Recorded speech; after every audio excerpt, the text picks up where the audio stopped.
My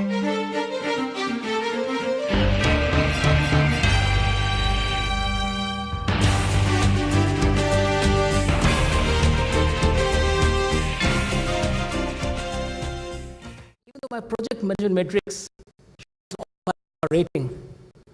When it comes to CSAT, what will I get? Chances are 8 out of 10, 8.5 out of 10 if I'm really lucky.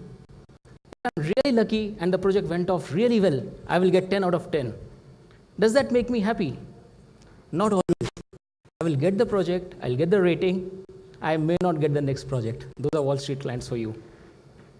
And having worked with Wall Street clients, having observed our project matrices very closely, I realized there's a lot more in between the lines than what we are taught or what we are actually asked to deliver. And that is what gave rise to this research and this individual research on how do you really exceed client expectations. And the first awakening that happened was, hey, there are no metrics for client expectations. What is the genesis of a project? When does the project start? When we get a requirement, a charter. So we have so many for requirements gathering. Is there a single template for expectations gathering? So the whole idea is, how are you going to succeed in a project when you have not even understood the client's expectation? So let's see how this helps me carry some of my experience to this. And I'm here to learn as well how some of your experiences will validate whether this framework. So this is a work of fiction. Let's make it a legend.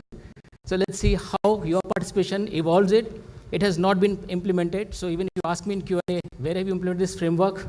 Nowhere. But the basic principles are principles of natural justice. If the client engages you, you need to engage. So we'll talk about what exactly is expectation, performance, and outcome. Some details about the framework, and how do we optimize it. At the bedrock of all this framework is the belief that client expectation is a very, very critical component. It does not come in writing. It's not part of your MSA. It's not part of your SOW. And expectations are driven by, I'll reserve this keyword. I'll ask this keyword from you later. It's driven by one particular keyword. If you have not understood that, we may not be able to satisfy the client, even though we might get a 10 out of 10 CSAT from the client. Let's look at this. Most KPIs in a project, what do they measure? They measure the outcome and the client's satisfaction on the outcomes. Take a scenario. The client wants you to implement a commercially off-the-shelf available product. We call it COTS in IT industry. What is the expectation? Since it is a COTS product, you should have minimum user interaction. You do it, you implement it. Take our daily life. We buy a TV. What do we expect? Will he sit for 4 hours watching all your favorite channels? No. The guy who comes to install should quickly install and go off, right? He should not live in a house for 1 month to view the TRP ratings and what your favorite channels are, to say this TV really gives you the best color when X character walks into a Y soap. You expect that there should be minimal interference in your routine, on your BAU. What are we measuring as part of project matrices? Customization effort for this COTS product, number of changes, the team size, what is the time to implement. Probably what we should have measured was number of supporters in the client organization. When you are implementing a COTS product, what is giving rise to the requirement that it should be a COTS product? Somebody somewhere is not happy with the current solution and has mooted an idea. And believe me, whenever you are implementing a COTS product, the first hurdle you will come across is the naysayers. Hey, this does not work for me. I have implemented so many of these. How do you support different versions? What exactly the client is trying to tell you? I am not happy with your COTS product if it does not meet my requirement, the way I want to do it. Degree of convergence on various requirements. We were part of a project which had not 1, not 2, 30 clients. Same project. It was an industry consortium, and I believe Draupadi was the lucky one to even get satisfied with 5 husbands. In this project, we could not even get 500 husbands. Everybody wanted a very different piece of the cake. Another example. When you go to the client and say, I have a proven track record, what does the customer expect? Okay, if you have a proven track record, bring me best of the industry practices. What are we measuring over here? Okay, I have a proven track record, I can onboard in 5 weeks. I have this team size. I have these people who I can deploy. If I have a proven track record, what should I instead be measuring? How many reusable components can I bring to you? If it is proven, it's a very abused term, tested and proven methodology. I'm sure all of us have used it in our sales pitch. Can someone, and I have this question in my organization, I have not got an answer. Tested by whom, proven by whom? Nobody. Tested and proven, correct?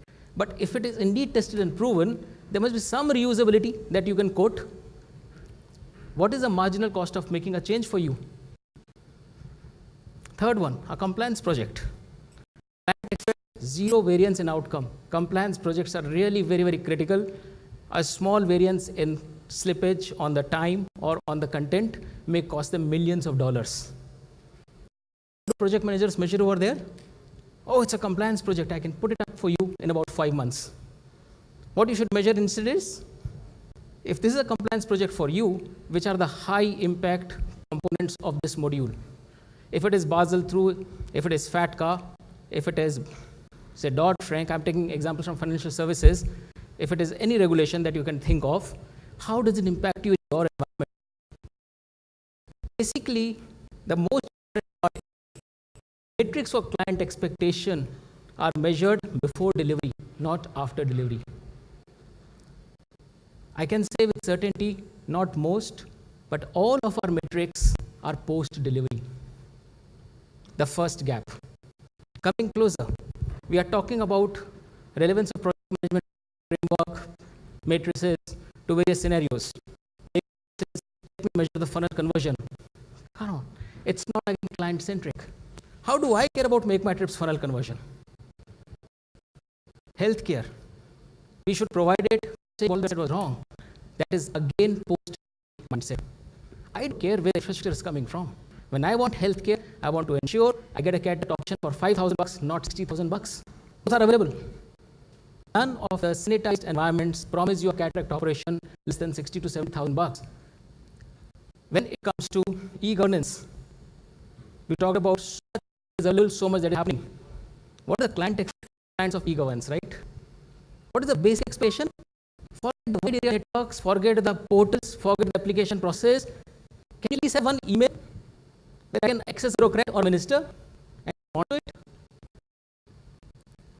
Most of the channels e-governance have their private email IDs. You can anybody. The email IDs of the top at kb.com, at tcs.in, at pmi.org.in are unheard of in government domain. So what is missing? In all these scenarios, what is missing is we start from the requirements. What is the magic word? What we should focus on? Yeah, but what gives rise to an expectation? Need. When I am graduating, Make My Trip CEO knows that there will be 500,000 graduates graduating in the month of April. They will have a need to travel back home. What have you provided for them? You may only provide a booking channel, a portal which does a booking. By the time the need is converted into a requirement, yes, you are acting. Have you acted on the need? Have you published your calendar of flights for X college graduates, Y city graduates, X tier 2 city?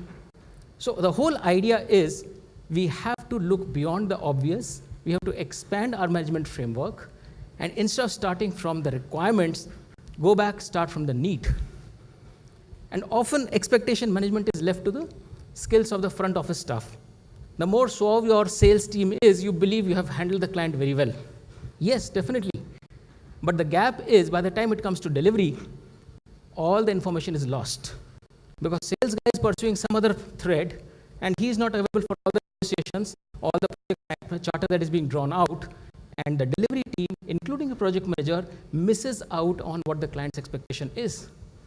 Let's take a sample scenario which the framework will support. The client has a current requirement. Amber denotes what is a minimum requirement. Client does not go below this. Blue zone is nice to have.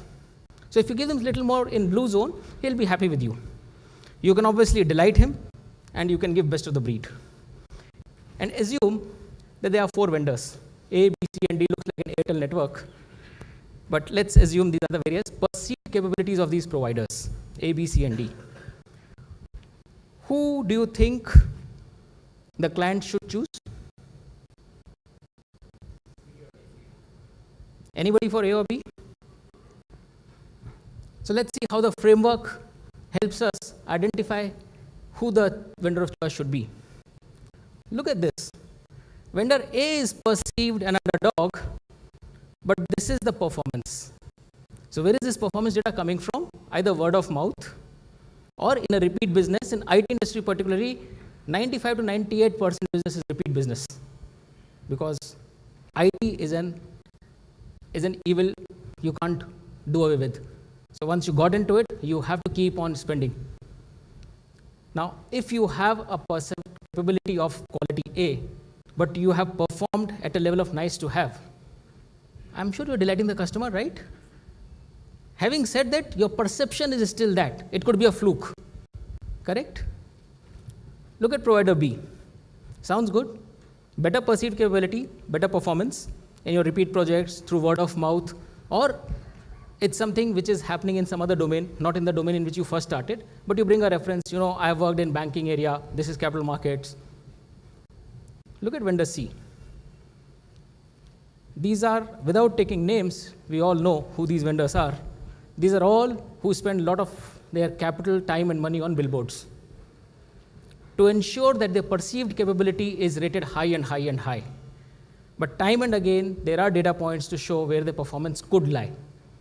It's just a code. It's not that whoever shouts big will always fall, but fact is, you can end a scenario where your perceived capability is very high. Maybe you are really ruling the industry 5 years down, 5 years back. No longer, you have lost pace with the industry. And vendor D. How does our answer change? Vendor A really rises to the expectation. Capability is less. So what does client expect? Client says, I know you are capable of doing more. Give me bare minimum, because it could be a fluke. Your perceived capability is not very stable. I don't have a stable data point. So at least give me bare minimum what I want. Probably you can have nice to have, because that's a stretch available. Client B, perceived capability is more, also overperforming. So client sets a higher benchmark. Vendor C underperforms, so client is jittery. You know, you make big claims, but then this is what your performance is. So give me bare minimum. But there must be some truth in whatever you are being projected as by my peers, by the industry channels. Marketing reports, they play a very important role. You can really, quote unquote, buy an analyst to say whatever you want him to say, him or her to say. And that is what the perceived capability is. You can put your magic quadrant is directly proportional to the budget in the analytics report. Vendor D, very high perception, performance may vary. So client says, at least give me minimum requirement. You can give me more, I'll be happy. But the client resets the expectation for even vendor D, which was perceived to be having the highest capability, to a bare minimum. That is where the client expects. It may not translate into requirements. So we'll talk about how to measure this. So this zone of tolerance is minimal for which provider? B. Here is a provider which has a proven capability and also is reported to be performing well, becomes a vendor of choice. We always want to expand the zone of tolerance as a provider. Given a choice, I would say, my MSS should say, whether or not I deliver, you should pay me my money. That's one end of the spectrum. Fixed price projects. No, there is no transparency. $280 million. I don't care, I put one person, I put 5 persons. Unfortunately, client can see through, even though you may try to create whatever opaqueness. But client wants minimum zone of tolerance. The vendor which has maximum zone of tolerance is perceived to be least reliable. And for various constraints, we'll talk about it in subsequent slide, client may give you business, but client will be jittery. I have personally been part of some review meetings where your CSAT is 10 on 10 and the client is fuming and says, you know, I've seen how these guys struggle today. Yes, you have ability. Yes, you put best of the folks. And we'll talk about it, why that also happened.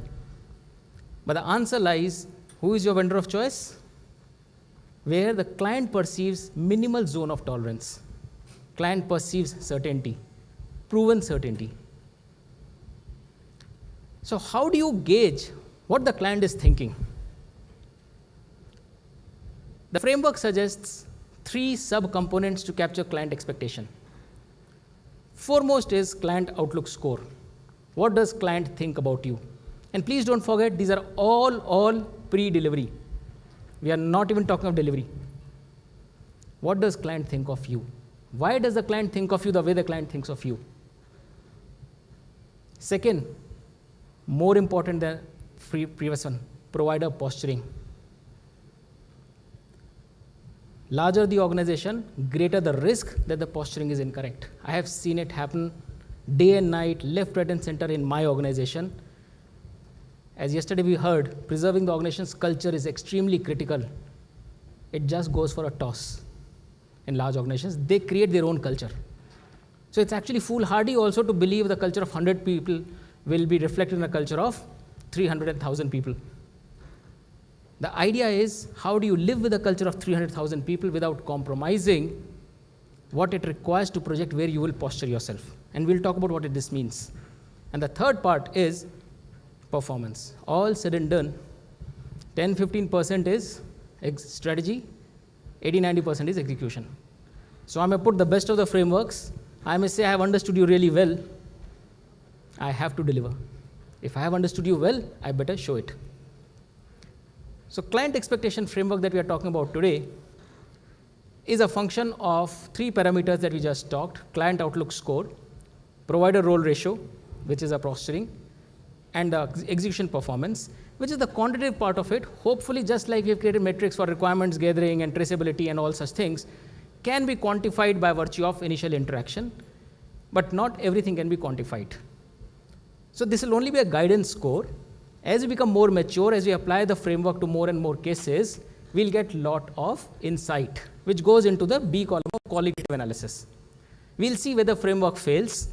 We'll see where the client behaves one way but communicates other in cases like that. So we will fine-tune the quantitative score with a qualitative wisdom. So let us understand the client outlook score. This reflects why and how the client behaves in a particular manner. We don't capture it. Sales sees it all the time. Sales does not have the bandwidth to document it. Hence the need for a framework where you can give the tool to the salespeople, ask them to just plug in the data, and let delivery take over, analyzing it and using it for posturing and delivery.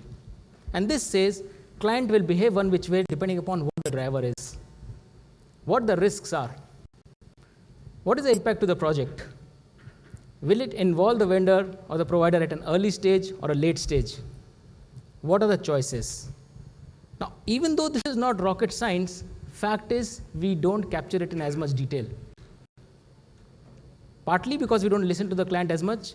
The moment client starts seeping, we know, we have 5 products, we have this, we have that, and we can sell this, we can bring this to the model, we have done all these things. The fact is, if you listen to the client, you will get insight into each one of them. The requirement for a regulatory project is entirely different from the requirement of a, say, a migration project, or a re-engineering project, or a normal BAU production support project. If we don't pay attention to these components, we will miss out on the knowledge and insight which is there, which will help us understand what is the client expecting, what is the need. A higher client outlook score means client is willing to give you more leeway in the outcome. That is all what it means. So if you arrive at a client outlook score, you will feel, yes, this is a project which is uncertain in nature. It's a green field. Typically happens for regulation projects. Everybody is equally clueless about the regulation. And these are really low-hanging fruits. Low-hanging not because you are a master. If tomorrow there's a new law in India, everybody has to report transactions above X number to the regulator. Nobody knows what that transaction is, how does it get applied. You as a consultant are equally clueless, and industry will define together how it impacts. So you are not a master, you are not a leader. But this is a project where client will give you enough leeway because nobody else knows it. And that is the expectation we should leverage, as compared to a project on production maintenance, where at times client knows more than you. This is the most important component of the framework, and this is where most of the providers meet our Waterloo. It reflects the provider's posturing relative to the current need of the client. So need is important, not the expectation. Expectation is coming out with a sum total of all these three components. The need of the client could be arising out of a merger. The need could be arising out of non-scalability of legacy applications. Need could be arising out of pure competitive pressures. What should you posture as? Because that gives a perception to the client, where should I put you? Should I put you in A, B, C, or D that we saw earlier? And now look at the chart. On the right-hand side is on the x-axis the provider capability. So for the current need, what is your capability? So we have to do an assessment as a provider. And what is a client need? Is it a BAU, business as usual, a complex, or a niche, or a next generation? And accordingly, you have to posturize yourself. If you posturize yourself in the top right quadrant, that means the need is really niche or next generation, and you are saying, I am a thought leader, the client really will have very high expectations. Forget what the requirements are. Requirement may be very simple. Just go and integrate these two applications. You have done integration several times. But because it's a next generation solution, because you went and said, I have highest capability of the order, the expectation of the client will be no mess ups, no slippages, and I want best of the breed. Whereas for the same niche need, if you posturize yourself as my capability is low, business will not run out of you. Client will say, yes, your need is low, but you are perceived as a provider. You are perceived as a vendor who rises to occasion, who invests in R&D. The expectation will be align with people who have relevant capability, enter into alliance, bring those partners to the table. You may not get 100% of the business. You will get what you deserve, maybe even more than what you deserve. So this is the magic wand for managing client expectations. Most of the times, expectation is mismatched because we have not posturized appropriately. A higher PRR implies minimal calibration of client expectation. So see how we are moving. A higher cost says how much the client is willing to tolerate the variance in the outcome.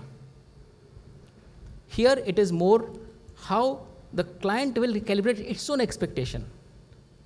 If you have positioned yourself appropriately, very, very accurately, client will say, yes, my expectation aligns with your positioning. And the third part is execution quality. The proof of pudding is in eating. All said and done, when all is said, nothing is done, we need to ensure that whatever we perform and deliver overrides everything else. Irrespective of where I positioned myself, irrespective of what my expectation was, irrespective of whether the project was 3 months duration or 12 months duration, what I deliver on ground resets the game. This is our opportunity. In IT industry, we pay attention only to this. Not just for expectation management, even for requirements and project management. So you have execution by exception. You have last minute firefighting. Because now, whatever you are trying to control is in the execution phase when you had so much to control before the execution started.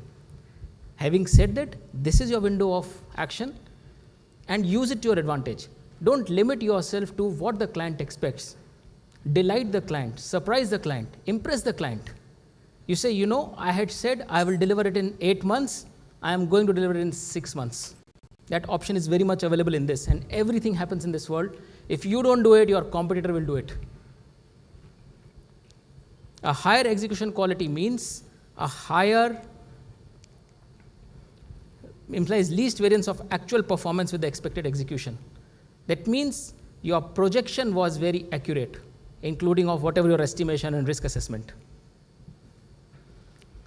I will sort of skip this slide. This is very generic. We talked about it, the qualitative factors. So in addition to, you have to keep at the back of the mind, as I said, peripheral vision. As who was the gentleman yesterday who was talking about I don't drive my car? I'm forgetting his name. Indranil Das, correct. So this is the peripheral vision. So you have the dashboard, do all of things, but keep your rear views and all the antennas out. So how do we go about it? If you have to use this framework, First thing is, for your organization, for your type of client, understand how much weightage you are going to give for each of these three components. How much you think in your environment, for your technology, for your competition, client outlook score is important. How much should you take the Draupadi's requirement with a pinch of salt? So whether it should be a pinch of salt or a tablespoon of salt or a bag of salt, this is the time. The second part is how much you want to give weightage to your own posturing. And the third is execution quality.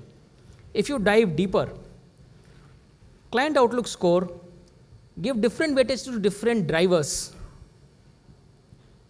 Compliance, competition, efficiency, give different weightage to the risks.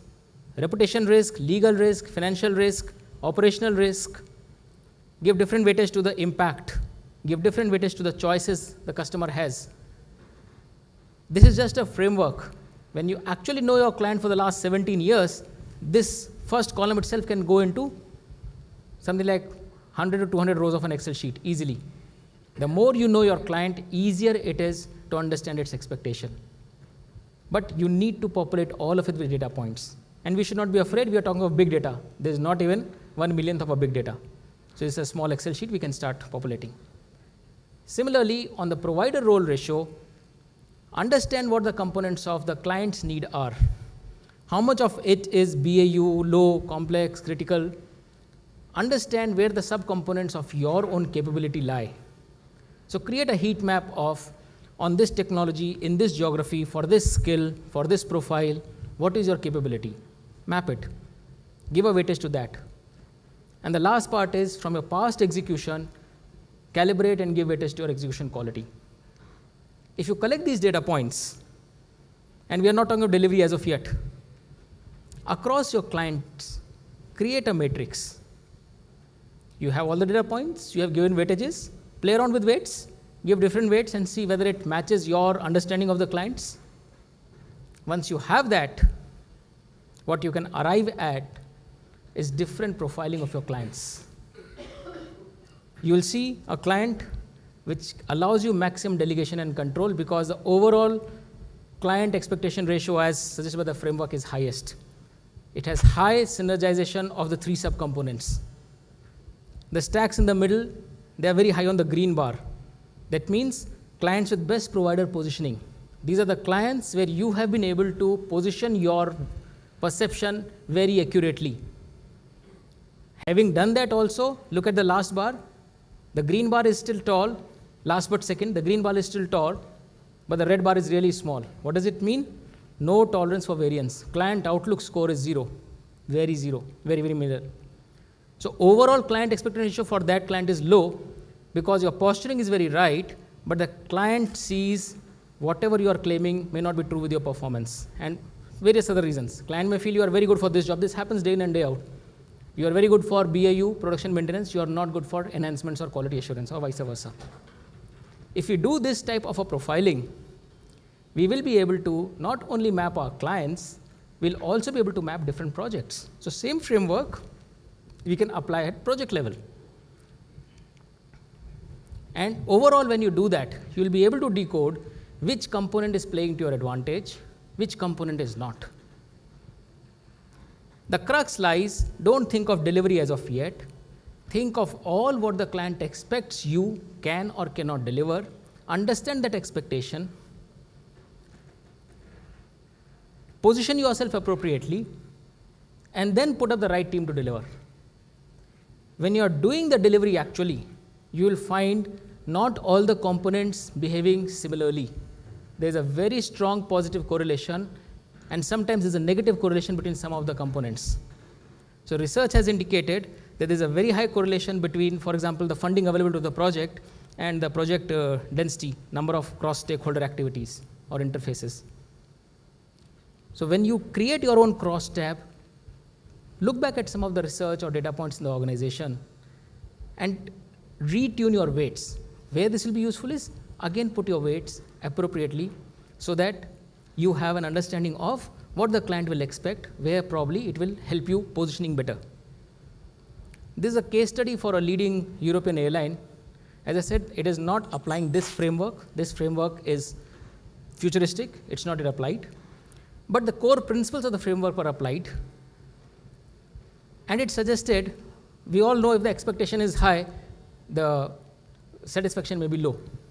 So here, by and large, we see the same trend, but where it differs from a typical CSAT exercise is, you deliver, client gives you a CSAT. Here we broke down the sub-components amongst different constituents. So when I say C1, C2, C3 in the previous chart, here we are doing in terms of different client segments. So an airline is providing the same service, but tourists view it differently in terms of expectation. The business traveler views it very differently. The tangible dimensions are viewed very differently. Intangible are viewed very differently.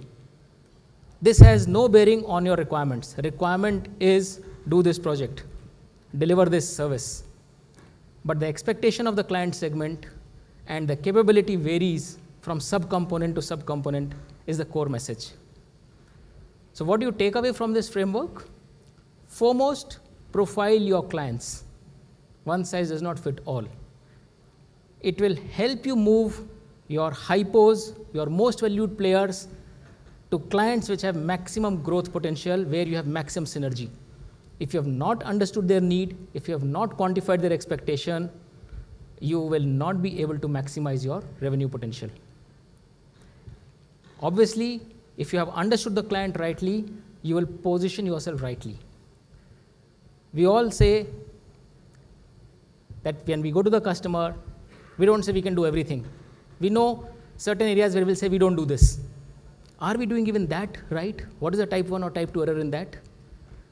If you know the need, you will be able to say, I should have said no, but let me try a yes, because it's critical for the customer. It's not about my funnel conversion. I'm not doing it because it will give me more bookings at the end of the day. I'm doing it because the student has to be in his home with his family, and I should do it. That is filling the need. You can course correct at the execution phase. If you really excel well, you can influence the client zone of tolerance. If you can prove it to the customer again and again that there's a framework which is working for you, working for the relationship, customer will start believing you. And what does all give you? Better bottom line, better top line, better profitability, which all we work for. So overall, what needs to be understood is managing client expectation requires managing the need, not the requirement. To understand the need, we have to go beyond. We have to go in the peripheral environment. We need to collect data points which we are not collecting today. We need to start playing them to our advantage.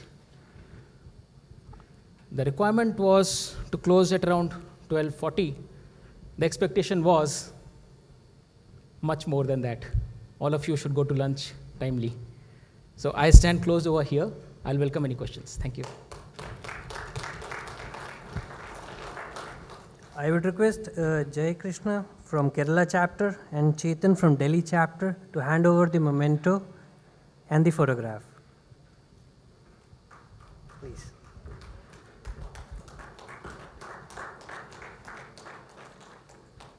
Thank you so much. Thank you so much. Hope you enjoyed it. Thank you.